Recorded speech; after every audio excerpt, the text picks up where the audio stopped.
Oh, as expected, all of the Fanatics Fest hype videos have emerged onto the internet, onto the World Wide Web. But what is wrong with this picture? Let's look at the entire picture. Stick around.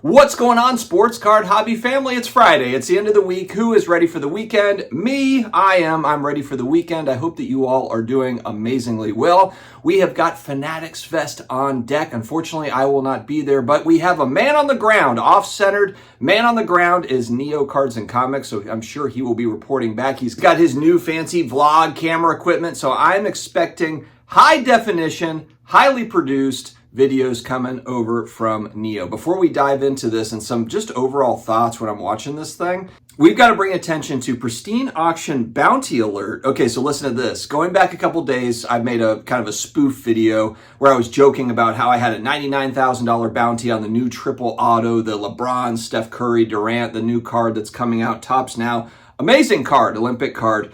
But I was joking about I had said 99,000, Jeff Wilson said 100,000. And now you've got everyone coming out of the woodwork with different bounty offers and that sort of thing. Well, check this out. Pristine Auction posts up that they will pay 110% of the final bid price if someone finds this card and consigns it through Pristine. So forget about bounties.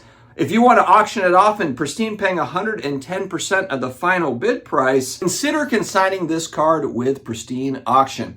Shoutouts, Friday shoutouts, justcollect.com. You've got a collection you want to sell, but you don't know where to go with it. Justcollect.com, easy appraisal service. Leighton Sheldon been doing it for decades. He can help you out, get a good deal on your collection. Card Capsule. You need a card case and you're tired of paying a fortune for low quality cases. Sports Card Dad code gets you 10% off on the Card Capsule site. On Whatnot, you're confused. Where do I go? What's all this live streaming stuff? This guy's got all these different parlor games. What am I supposed to do? Check out Wooten Sports Cards. Wooten Sports Cards on Whatnot. All the singles you can handle. Good stuff. Basketball, football, all the goodness. He sells out just about every week. 13,000 followers, 5-star reviews. Wooten Sports Cards on Whatnot. All right, we got it from Mojo, Jeff Wilson. We've got the Fanatics Fest Blitz, the first look videos, which out for them to get in kind of that access before all the craziness and being able to kind of show you around.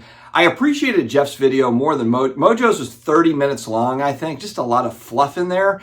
Jeff kind of more right to the point, 12 minute video. Quick for me and got just kind of that quick look. And I have some thoughts after looking at that floor plan.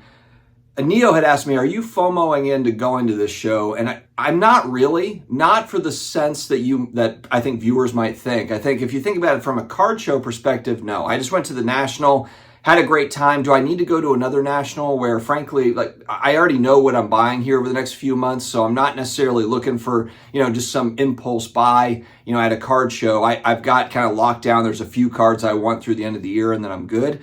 So no, but this would be an amazing show to take my kids to. That's the thing that really jumped out to me, especially my youngest son. Oh man.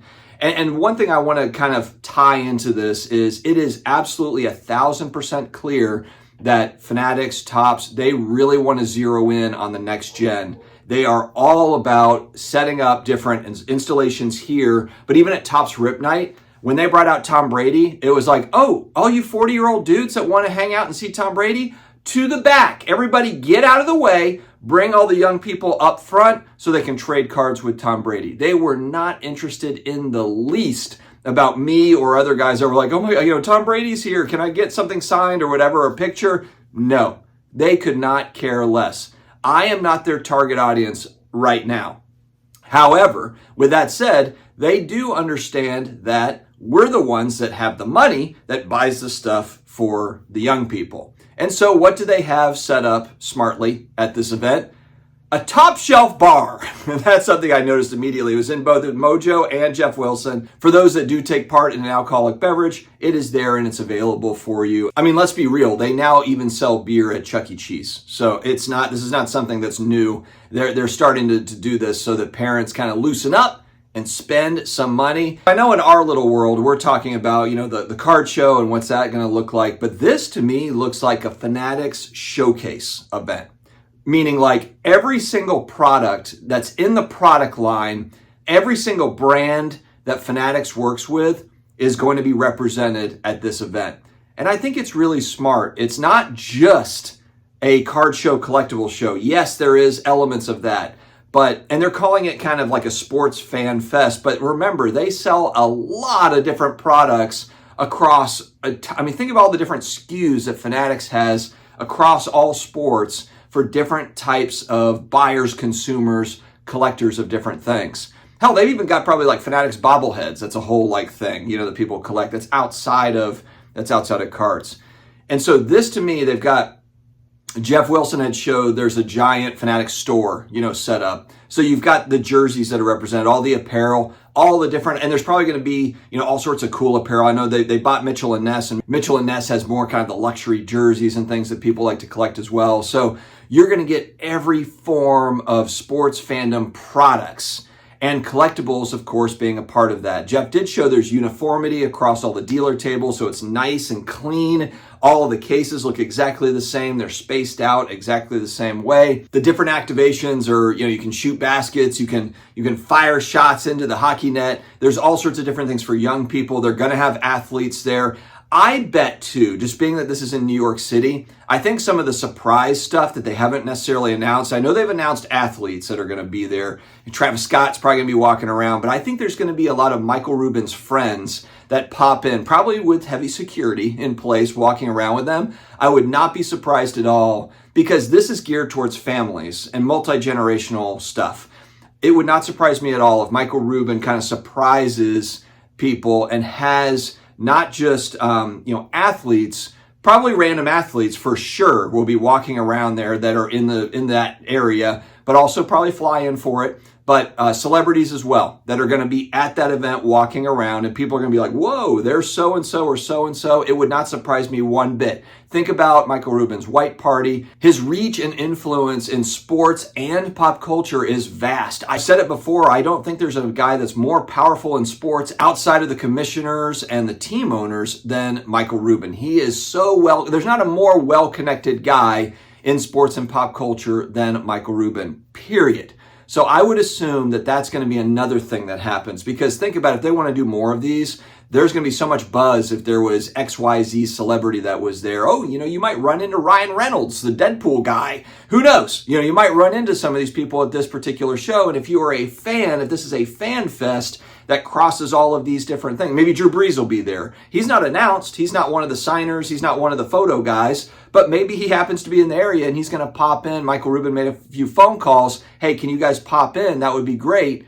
It would not surprise me one bit. In a similar fashion that you see kind of in like Super Bowl week. Leading up to the Super Bowl, all the players and the ex-players, they're in town to watch the Super Bowl, and you'll see them at local restaurants, and you'll see them at local events and that sort of thing, different parties leading up.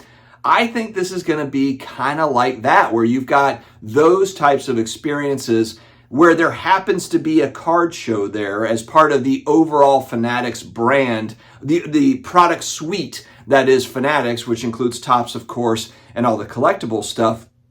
And the other thing, too, is this to me, I know a lot of dealers were asked to come and spend the $3,000 or whatever, and you don't say no. You can't say no. And the reason why you can't say no to going and setting up, I know a few dealers where they just made it happen, and it's not cheap, to go and do this. But I think this is going to be kind of the new cool kids in this hobby industry is going to be the ones that really toe the line and show up to these events and participate and are heavily, hyping and marketing this stuff along with the products. That's going to be the new in crowd when it comes to company men and industry people when we look at the sports card hobby. We already do see it. And look, I don't blame any of the folks, whether it be Jeff or Ryan Card Collector 2 or Mojo.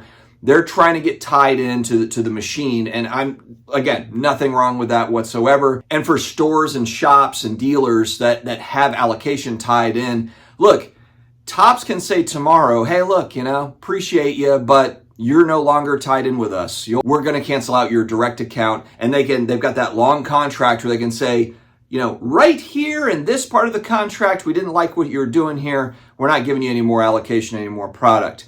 And right now, people can say like, that's okay. People can get it on the secondary market and they can resell and that sort of thing. That's true. But now we have more stupidity like CT scanners and all this other stuff, card cleaning and CT scanners and all this BS that keeps on rearing its ugly head, that what could very well happen here is the people that are like, screw them, we don't need their allocation, we're going to go secondary market, don't know what the long-term trust factor is going to be on the secondary market, whether you're a breaker, a store owner, dealer of any sort that is selling secondary market stuff. We don't know what that's going to look like. And again, with a lot of industries, this is kind of what happens. You have a cottage industry, money rolls into that industry, you've got bad apples, there's a few bad apples that screw it up for the rest of everybody else.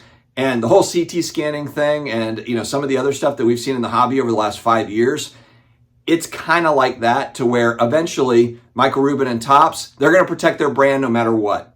And if it comes at the expense of XYZ breaker, store, whatever it is, they will close ranks quickly, and they will sell direct to consumer and or work with a very few direct accounts that they trust. And if, again, all the direct accounts that are on the list that break the trust, whether it be with CT scanning BS or, ooh, we got allocation, we're going to sell it to another dealer. That's a no-no. Topps does not want that to happen. If they're giving you product, they want it being sold out to the public. If you're not doing that, it's curtains.